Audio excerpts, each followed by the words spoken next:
Alhamdulillah, salatu wassalamu ala rasulillah, la hawla wa la quwwata illa billah. Ada pertanyaan? Assalamualaikum warahmatullahi wabarakatuh. Assalamualaikum. Ini saya mau bertanya Ustaz, bagaimana hukumnya pelajaran sejarah sekolah itu Ustaz jika dikaitkan dengan romantisasi orang yang telah mati dan menyakiti orang yang masih hidup? Bagaimana hukumnya? Ya, kalau isi dari pelajaran sejarah itu cacian, makian, memburuk-burukkan orang yang sudah mati, ya tidak boleh. Udah nggak usah dibahas.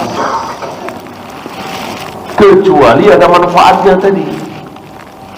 Sangat besar manfaat bagi kita semua ketika Al-Quran dan Sunnah menjelek-jelekkan Fir'aun, menjelek-jelekkan Abu Jahal, Abu Lahab, menjelek-jelekkan Iblis, ya, walaupun Iblis masih hidup, ya, atau para ulama menjelek-jelekkan, mengungkapkan keburukan Ja'ad bin Dirham, Jaham bin Sofwan tadi, Siti Jenar, gitu. Nah, jika pelajaran sekolah itu mengandung pelajaran seperti itu, bisa. Ya. Kalau tidak, tidak boleh. Nggak tahu sejarah juga nggak apa-apa, kan? Ya, pasti semua tempat punya sejarah masing-masing. Sejarah di Tanah Jawa, sejarah di Aceh, sejarah di Lampung, sejarah di kampung kita, ya pasti adalah sejarah. Karena kan kita tidak bukan manusia pertama di kampung itu, pasti ada sejarahnya. Apakah perlu tahu semua? Yang perlu tahu yang ada di Al-Quran dan Sunnah atau para ulama tadi. Ketika disebut nama Allah, hatinya bergetar. Maksudnya kita ingat karena takut atau kita langsung ingat untuk berzikir kepada Allah. Ini anugerah Allah, ya. Tidak semua kita bisa. Dan tidak bisa dibikin-bikin. Namanya hati bergetar, gimana sih? Wajilat qulubuhum. Ya, ini para nabi, para rasul, para sahabat, wali-wali Allah, orang-orang taat. Mungkin kita yang bukan siapa-siapa mungkin tidak bergetar, bahkan kadang-kadang nggak takut. Ittaqillah, takutlah kepada Allah, Pak, jangan seperti itu dosa. Kadang kita nekat, ya kan? Apakah dengan demikian kita tidak mukmin, tidak beriman? Tetap beriman, insya Allah, dan bertingkat keimanan kita.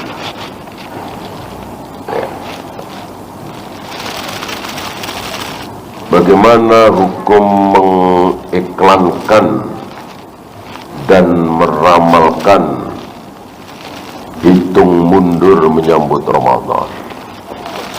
Nggak ada Rasul dan para sahabat cara-cara seperti itu.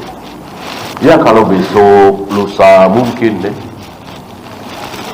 Besok, lusa siap-siap untuk sholat raweh, sahur, ya.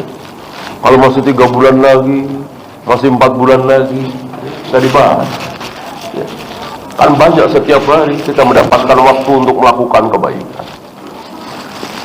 Kalau sehari 2 hari, ya, banyak orang awam yang tentu perlu tahu 1 Ramadan nanti hari apa, ya. Nah, tentu ketika sudah dekat. Apakah setelah sholat Jumat ada sholat rawatib? Ba'diyah ada, kan? Boleh 2, boleh 4, sama dengan zuhur. Yang tidak ada, yang bid'ah adalah qobliyah Jumat. Qobliyah Jumat ini yang tidak ada, dan tidak boleh dikiaskan dengan qobliyah zuhur. Ibadah mahdhah tidak boleh pakai kias. Kalau ibadah mahdhah boleh pakai kias, rusak syariat ini. Berarti boleh azan, boleh qomat sebelum salat Id, boleh azan, boleh qomat sebelum salat tarawih, kan begitu, ya. Salat duha berjamaah dan seterusnya. Rusak. Bolehkah mengucapkan saya tidak akan nagih utang lagi kepada engkau, nanti akan saya tagih di akhirat?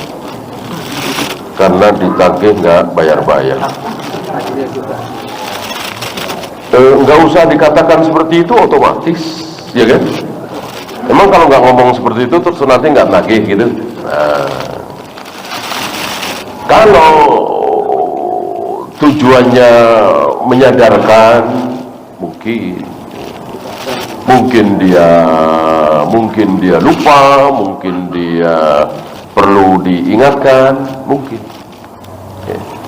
Atau mungkin tanya aja, mau bayar di sini apa di akhirat? Nah, kalau dia bilang akhirat aja dah, ya udah, siap-siap nanti kehilangan pahala, menjadi orang muflis. Kalau tahu ancaman bagaimana nasib orang muflis, kan mengerikan sekali.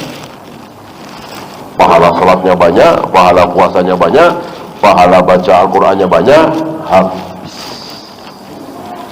Malah ketambahan dosa. Dosa minum khamr, dosa berjudi, dosa berzina, padahal dia belum pernah berzina, belum pernah minum khamr. Dapatkan dosanya itu karena kedoliman ini. Akhirnya dia masuk neraka. Ini kan rugi kan? Inilah muflis. Istilahnya bangkrut. Lebih baik mana mengikhlaskan piutang atau menagih piutang tersebut nanti di akhirat? Tentu mengikhlaskan lebih baik. Dengan mengikhlaskan kita dapat pahala, jelas mengikhlaskan kan? Kemudian berpahala pula karena meringankan beban dia, dunia atau akhirat. Kalau dunia jelas mestinya dia harus bayar utang, jadi tidak, karena kita ikhlaskan. Udah, utang kamu yang 5 juta nggak usah bayar, saya ikhlaskan. Nah, dia menjadi ringan. Akhirat pun seperti itu. Wallahu habis.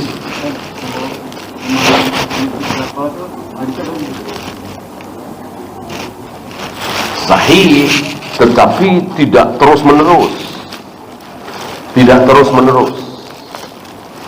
Artinya kadang ke bawah, kadang ke depan, gitu. Karena Nabi pernah tidak melihat ke tempat sujud. Kapan? Saat beliau menancapkan tombak untuk sutra salat, mengimami di luar ya, mungkin salat id atau apa. Lalu beliau maju mendekati sutra itu. Kenapa? Karena ada seekor kambing yang mau melewat di depan beliau, antara beliau dengan sutra. Maka beliau mendekati sutra itu supaya si kambing lewat di depan sutra, bukan antara sutra dengan beliau. Jika beliau terus menghadap ke bawah, sepertinya nggak keburu. Tahu-tahu kambing udah, ya kan? Artinya beliau agak ke depan. Maka ketika kambing tersebut masih sedang berjalan, beliau sudah lihat. Ini dalil yang dipakai oleh para ulama bahwa Nabi tidak selamanya melihat ke tempat itu. Dalil kedua, saat beliau mengimami sholat khusuf, sholat gerhana, yang beliau oleh Allah ditampakkan surga dan neraka di hadapan beliau. Ketika ditampakkan bukan surga ya, setangkai buah surga. Beliau maju mau mengambil setangkai buah surga itu. Jika beliau terus menunduk melihat ke tempat sujud, tentu tidak akan melihat, karena lumayan jauh orang beliau melangkah ke depan. Ini dalil yang digunakan oleh para ulama untuk menyimpulkan bahwa tidak selamanya ketika sholat itu melihat tempat suci. Wallahu. Satu lagi Ustaz. Ya. Assalamualaikum warahmatullahi wabarakatuh. Salam. Maka kalau orang yang korupsi itu dianggap orang yang berhutang juga Ustaz. Lebih dari hutang. Kalau hutang itu kan, ya saya hutang ya 5 juta, saya hutang ya 10 juta, halal kan? Ya kalau korupsi kan nggak ngomong begitu. Lebih dari hutang. Ya kalau hutang kan halal, korupsi halal. Ya. Adapun wajib membayar jelas. Kan bukan hak dia. Uang 1 miliar, 2 miliar kan bukan uang dia, uang negara, uang rakyat. Apakah harus dikembalikan? Ya harus sekali. Kalau tidak dikembalikan, ya siap-siap mendapatkan azab yang sangat pedih nanti di akhirat. Bagaimana hukum orang yang disuruh membunuh karena diancam keluarganya? Kan tidak sengaja dia niat hati ya.